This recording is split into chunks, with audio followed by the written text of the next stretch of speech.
तो मेरी नजर में इमरान खान चोर नहीं है। अस्सलाम वालेकुम। इस वक्त अगर पाकिस्तान के अंदर इमरान खान की कोई हिमायत में तहरीक चली है, किसी और इत्तेहाद या पार्टी ने शुरू की है, तो वो मेरे ख्याल में सूबे सिंध के अंदर शुरू हुई है, जिसमें लाखों की तादाद में लोगों के सामने पीर पगारा ने इमरान खान के हिमायत में मेरे ख्याल में ऐसे अल्फाज कहे हैं जो इस वक्त तक किसी और लीडर ने नहीं कहे हैं, वो भी अपने लाखों मुरीदों के सामने, सियासी जो दीगर रहनुमा थे उनके सामने इमरान खान के हवाले से खुल्लम खुला उन्होंने बात करके, और ये जो अस्करी क़यादत या जो फ़ौज की एक नैरेटिव है उसको उन्होंने मुस्तरद कर दिया है। गलती नहीं होती तो वो फरिश्ता होता। तो मेरी नजर में इमरान खान चोर नहीं है। अगर इमरान खान चोर है तो फिर हम सभी चोर हैं। इंशाअल्लाह ताला अब ये एक कुदरती निजाम है। अगर सैलाब आ रहा है या पानी आ रहा है, आप उसका रास्ता रोकोगे तो फिर दूसरी जगहों को डुबाएगा। अब जो ये 2-2.5 करोड़ नौजवान नए वोट आए, वो एक सैलाब था ना। अब जब उस सैलाब को रोका गया तो उसके नतीजे में क्या हुआ? पाकिस्तान की तारीख में पहली दफा आजाद उम्मीदवार मेजॉरिटी में जीत गए।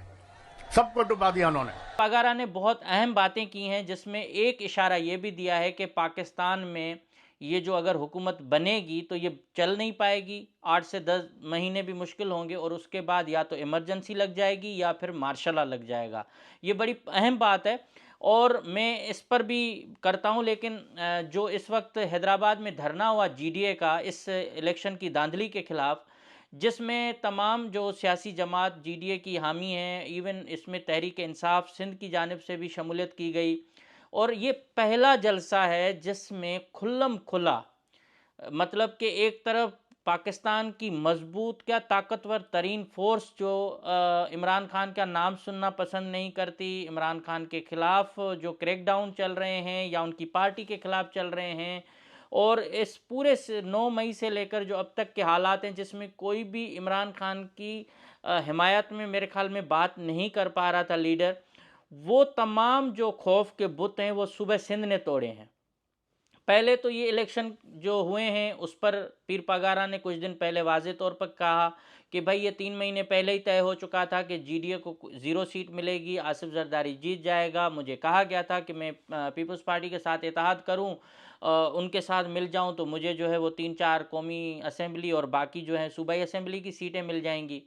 उसके बाद फिर ये जो कल जलसा हुआ है हैदराबाद बाईपास पर, आप उसकी अगर तस्वीरें और फुटेजेस देखेंगे तो ये कोई मामूली जलसा नहीं था। लाखों लोगों ने इस इलेक्शन को मुस्तरद कर दिया है। मैं तो पहले दिन से कह रहा हूँ कि भाई ये इलेक्शन नहीं थे, ये सिलेक्शन से भी आगे की चीज़ थी, और इसमें मजाक हुआ है।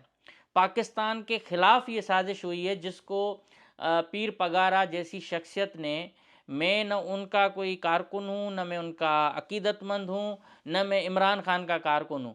जो बात सच होगी, जिस तरह की सूरत हाल होगी, मैं वही बताऊँगा। तो इसलिए ये डिस्क्लेमर समझ लें कि पीर पगारा जैसी शख्सियत जो लाखों मुरीद हैं उनके सामने वो जवाबदा भी हैं कि वो अपने ज़बान से जो अल्फाज निकलें उनको वो सही बयान करें। ये मैं आम बंदे की बात नहीं कर रहा।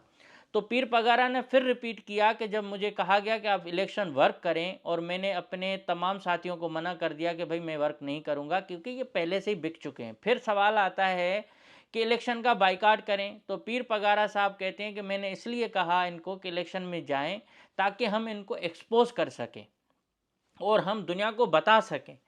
तो वाज़े तौर पर यह साबित हो गया कि ये जो जिसको मैं कहता हूँ अस्करी इलेक्शन, इस अस्करी इलेक्शन में जिन जिन लोगों ने ये जो एक अपना किरदार, नेगेटिव किरदार अदा किया है, उसको हम घटिया तो नहीं कर सकते, कह सकते, वो तो उससे भी आगे की बात है।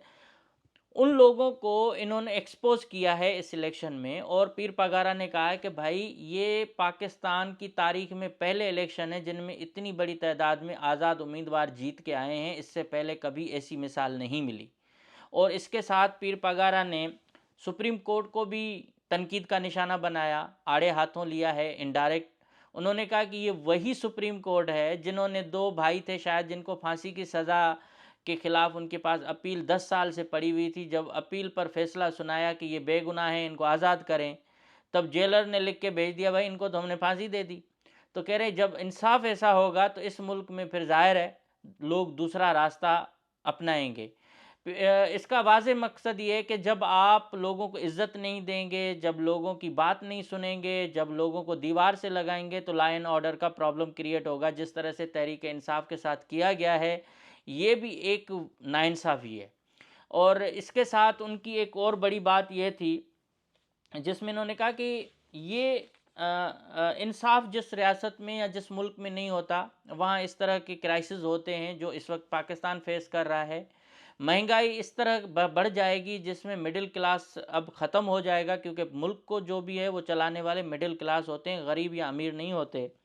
दूसरी इन्होंने बड़ी अहम बात की है कि इंट्रा पार्टी इलेक्शंस कि इलेक्शन कमीशन सिर्फ तहरीक इंसाफ के पीछे पड़ी रही। हमने भी इसी तरह से इलेक्शन कराए, नवाज लीग ने भी इस तरह से कराए, पीपल्स पार्टी ने भी इस तरह से इलेक्शन कराए, तो फिर सिर्फ और सिर्फ तहरीक इंसाफ पर क्यों? और ये डंडा चलता रहा और ये उनके बला छीना गया उन लोगों को। लेकिन ये जो नौजवानों के वोट शामिल किए गए हैं करोड़ों की तादाद में, उन नौजवानों ने बले का निशान न होने के बावजूद आज़ाद उम्मीदवारों को जितवाया। ये बहुत बड़ी तब्दीली है और ये बहुत बड़ा मामला उन्होंने इसको करार दिया है। उसके साथ कहा भाई इमरान खान की घड़ी की चोरी का जो बेचने का मामला है, तोशा खाना, ठीक है भाई, इंसान है, गलती कर सकता है, इमरान खान से गलती हो गई होगी, बेवकूफ़ी हो गई होगी। लेकिन अगर इमरान खान चोर है तो भाई फिर हम भी चोर हैं, हम सारे चोर हैं। क्योंकि इससे पहले भी तोशा खाना में लोगों को जो बड़े बड़े हाकिम रहे हैं उनको भी तहाइफ मिलते रहे, यहाँ तक कि वो गाड़ियाँ भी लेके गए। क्या वो कोई गाड़ी लेके जा सकता है क्या? अगर इमरान खान ने घड़ी बेची है, उनसे बेवकूफ़ी हुई है, जो भी हुआ है, लेकिन इमरान खान चोर नहीं है। और ये वाज़े तौर पर लाखों मुरीदों के सामने, सियासी पार्टी के क़यादत के सामने उन्होंने बात की है। ये कोई आम बात नहीं है। तो मतलब ये है कि ये जो हैदराबाद का जलसा था, इस जलसे को अवामी अदालत भी आप कह सकते हो। उस अवामी अदालत में इमरान खान को बेगुनाह करार दिया गया है। इमरान खान के ऊपर जो भी इल्ज़ाम रियासत के इदारे ने लगाए हैं उनको उन्होंने मुस्तरद कर दिया है। और ये मेरे ख़्याल में पाकिस्तान की तारीख़ में, हालिया तारीख़ में होने वाला ये सबसे बड़ा अवामी इज्तिमा था जिसमें खुल्लम खुल्ला इमरान खान को सपोर्ट किया गया है। इमरान खान की हिमायत में नारे लगे हैं, इमरान खान को बेकसूर करार दिया गया है, इमरान खान के लिए ही सब कुछ हुआ।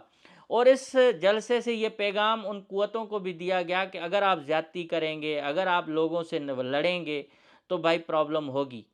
बावजूद इसके कि पीर पागारा ने फ़ौज पर भी हाथ रखा, कहा कि फ़ौज हमारी है, फेडरेशन की अलामत है, अगर ये फ़ौज नहीं होती तो हम भी फ़लस्तीन की तरह, फ़लस्तीनियों की तरह मार खाते रहते वगैरह। जिससे हमें कुछ बातों से मैं इत्तेफाक नहीं करता, कुछ बातों से मैं इत्तेफाक करता हूँ।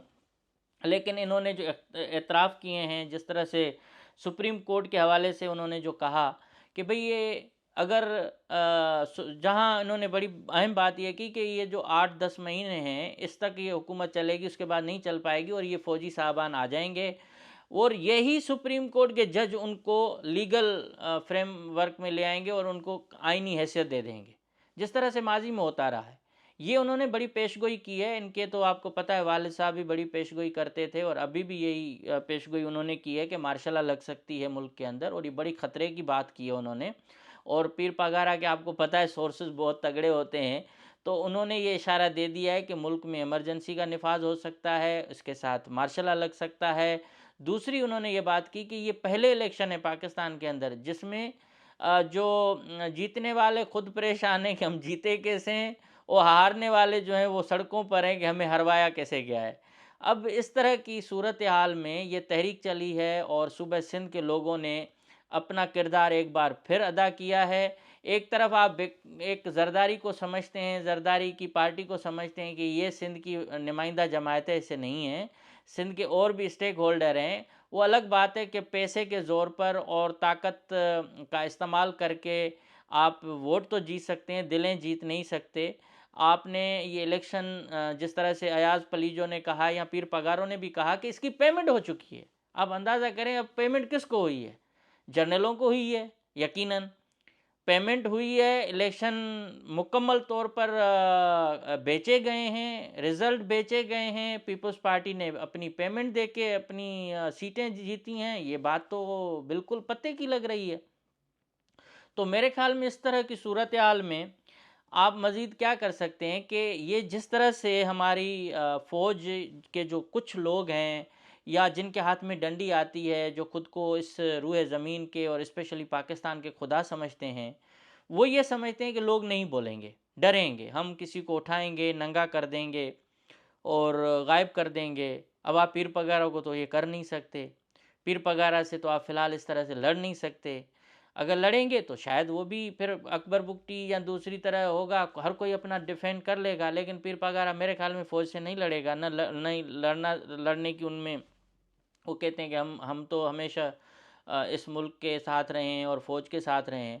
मगर यार ये बात सोचें कि जिस मुल्क के अंदर आप इस लेवल तक ज़्यादतियाँ करेंगे, जहाँ से आपके अच्छे ज़हन चले जाएंगे, पॉलिटिक्स करने वाले लोग आउट हो जाएंगे और आप चोरों को या लुटेरों जिनको आपके ऊपर इल्ज़ामात हैं, लाखों फाइलें जिनके खिलाफ बनी हुई हैं, उनके हवाले मुल्क करोगे और आप कहोगे कि ये मुल्क तरक्की करेगा। ये तो बिल्कुल ऐसी है कि बिल्ली को आप कह रहे हो कि दूध की रखवाली करो। अब आसिफ जरदारी मुल्क को तरक्की करवाएगा।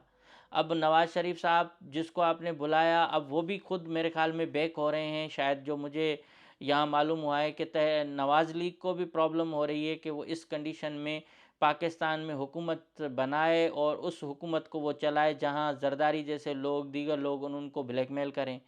तो एक आप देख रहे हो कि वरना कोई पार्टी अक्सरियत हासिल करती है तो उनको सबसे जल्दी होती है कि जाओ सीटें संभालो, बैठो, हुक्मरानी करो।